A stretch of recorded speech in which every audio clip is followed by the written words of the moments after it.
Boy. Bana, same level. Raretest. Safe baba murise. Aiwa bo, nasi matunzirano. Nasi ndinanonzi trooper. Ana trooper. Boy. Mutane zviko trooper. I'm a musician, I'm a dancer, I'm an actor, I'm a model, I'm a content creator to wrap it up. Yeah, zvese pamunhu one. Yeah.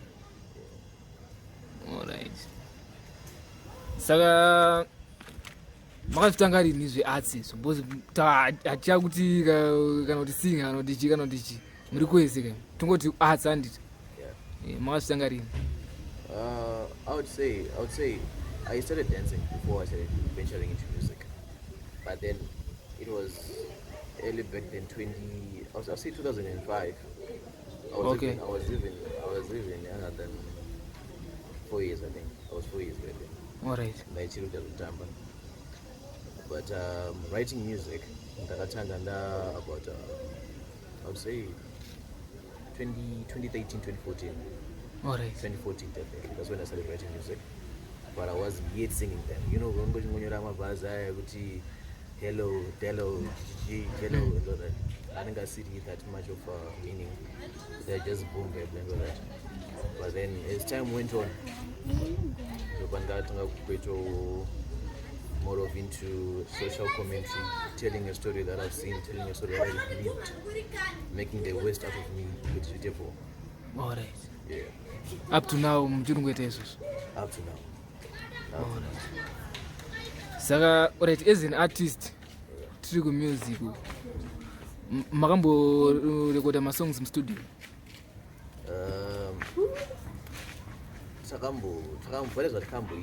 But then for now I was because I was planning on re-recording everything near music as we go together. No, it wasn't. Yeah, it was okay, but then it's a matter of trying to expand whatever you are doing. It's a matter of getting to know outside the world, thinking outside the box, and that's what I plan to doing. So yeah. Alright. That's what I'm doing right now. So expect a lot of videos from Trooper and Ray Music. Alright. Saka, as a singer, specialize in type of music. I'm a multi-gendered artist, so you have to expect anything and everything.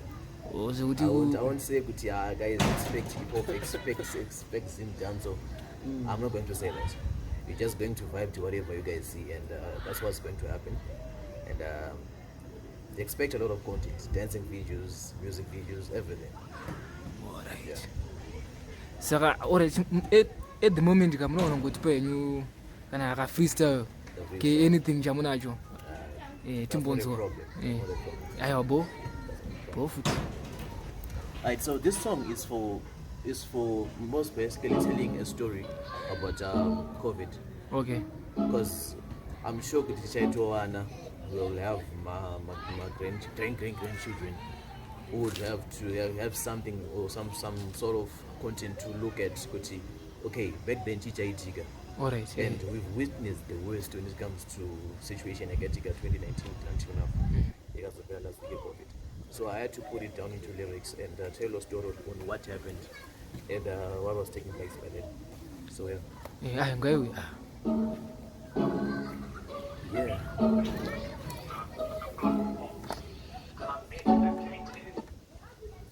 Okay. So I had to wrap it up again. Yeah. It's true, bro. She got the hey, bring music. Listen. Hey. Listen, man, it's a simba. Nigga, I'm here to nyanga. Tatiza chidzidzo ndamuchitahi. Moyo waparuka mama. Listen, man, it's a simba. Jeshoko kudrive rover. Izokutamirira gana zirapindira kukatafunga kusiya. Listen, man, it's a simba. Nigga, I'm here to nyanga. Tatiza chidzidzo ndamuchitahi. Moyo waparuka mama. Listen, man, it's a simba. Jeshoko kudrive rover. Izokutamirira gana zirapindira kukatafunga kusiya. Makesa kuwedzera daily, mutekadira mitero tazama. Solo tapinda pachecha prachinja takwisa mabawa patena.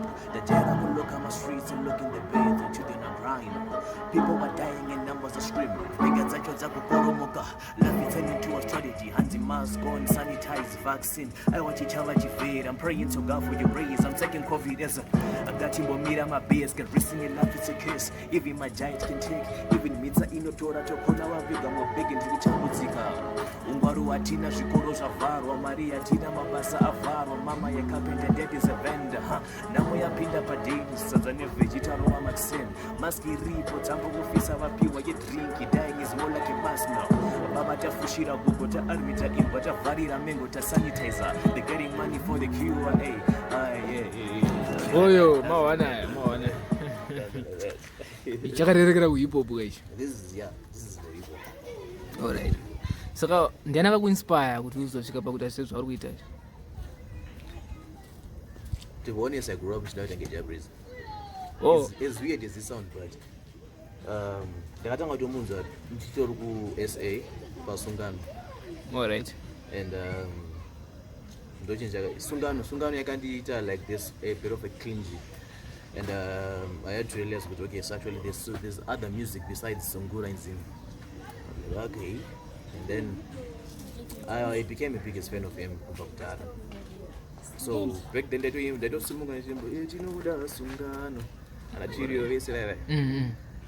And I think the Oh, it's very fun. And as I went on, I managed to pin a mess, being why I'm able to quit my multi-genre and all that. So when I go to Noteria, every song Noteria, because I get any chiro art, I get it from any song. I can even listen to Sungura, but I then listen to what's the message and all that. Loitora, and then it inspires me to do whatever I do. So that's how it is. alright. Saka iyo since uchispecialize nemazhenra akawanda nditi. Wakazobura song inenge yakarerekera kana kusungura inobura inomuka iri hit. Ungakontinya nezhenre kusungura wakanorerekera ikoko ere kana kuti unenge uchiri kupinda kwese. I just make people happy and people enjoy. Ndikaona kuti because ini nangu ndizobudisa song. To be honest, ndoita kuti munhu ndoteeresa munhu wese wesungura wacho hip hop wacho wechichichichichi wese ndoti kosha pane song iripo pane mufesi unomuziva kati mufesi anogonerwa anibvotaura kuti ndini then munhu akaona kuti aiwa voka toda sei toda toburudza chinhu chacho uzoona kuti ngunofamba uriko. Alright. I deny it, but then it will come to a point where you know what, I think I can call myself this. You understand? Alright. Like you have to expect everything. I can't say it in creation like that. You have to just get along on the journey and then you see what the man can do. Alright. So 2022 takatarisira chipambera. A lot. Zvakawanda. Oh. Zvakawanda. Because I believe it's all about only music, right? So we have to expect more than even just beyond music. Just music and something else. Because the boy got a talent in fix, so we have to make sure that we use every talent the boy has. Kupa ma social media platforms munobatika papi? Mainly Manje, I have been more of like an Instagram person. So you can just check me on Instagram @Trooper official, and then on WhatsApp, and you just see the phone number on your screens, guys. And I'm always available, and I'm sure that I'll try to make sure that I make time for you guys. So I guess you must just drop your number. My number. So it's 078 024 8884 for calls and just an app. Trauma fans anengada kukubata kuziwa manengada kushandone. Nah, it's fine. I'm always available. Yeah, thanks very much for it. Vanoda kurecord kuonena nditi. Yeah. Vanoda kugadzirwa mabeats, mastering and everything. Mundibato pa 0778 724 137 ndo directly ndiyo. Sorry? Ray Music. Yeah, it's Ray Music. And munokwanisa ndibato pa Instagram, YouTube channel, Twitter, kwese. Ray Music. Ingori Ray Music and. Aiwa, thanks very much for your time, bro. Yeah. Respect.